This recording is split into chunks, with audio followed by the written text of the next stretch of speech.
What's happening, ladies and gentlemen? This is Min from Architecture Inspirations. Today I'm going to show you what's new in Enscape 3.0. Let's get started.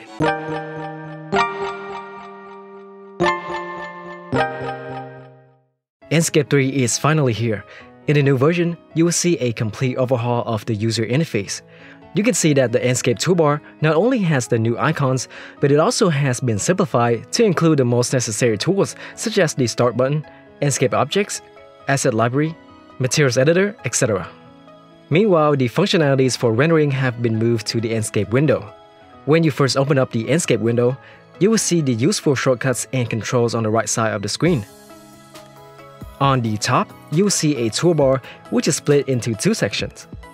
On the right side, you will see different buttons such as the renderer window settings and visual settings. The visual settings is similar to the previous version, but if you click the arrow to the left, you will see a left flyout panel where you can create and use presets. This is super useful for saving and loading presets of visual settings for your scene. Next on the toolbar is the VR button. After that is the fly and walk mode, which you can toggle using spacebar. Next is the different view modes such as perspective, two-point perspective, and orthographic. The next one is to turn on the save frame, which shows you the region that will be rendered. And the final button on this side of the toolbar is the Minimap, which you can toggle by using the M key on your keyboard. On the left side of the toolbar, you will see everything related to your project, such as the collaborative annotation and BIM information, as well as other rendering and exporting related tools such as view management, video editor, and other export buttons like screenshot, panorama, web, or exe standalone. When moving between the different tabs, you can click here to see the controls related to that tab. As you switch from one tab to another, Enscape will update this window accordingly, which is really useful, especially for new users. In the new version, the view management now has a new function where you can link a visual setting to each view.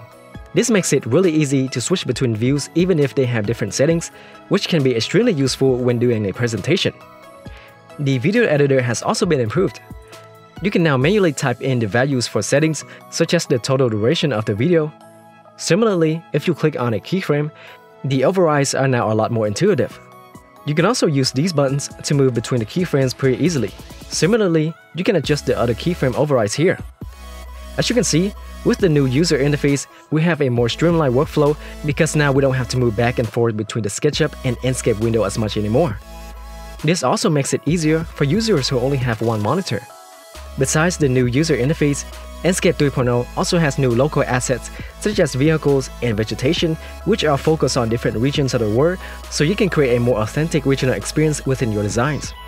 And those are the updates in Enscape 3.0. You might have expected some new features, but remember, Enscape has grown so much and so quickly over the years. This is just a new beginning of a new chapter for Enscape. All I can say is, what's next?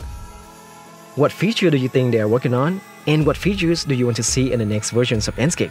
And as always, stay inspired guys, and I'll see you next time.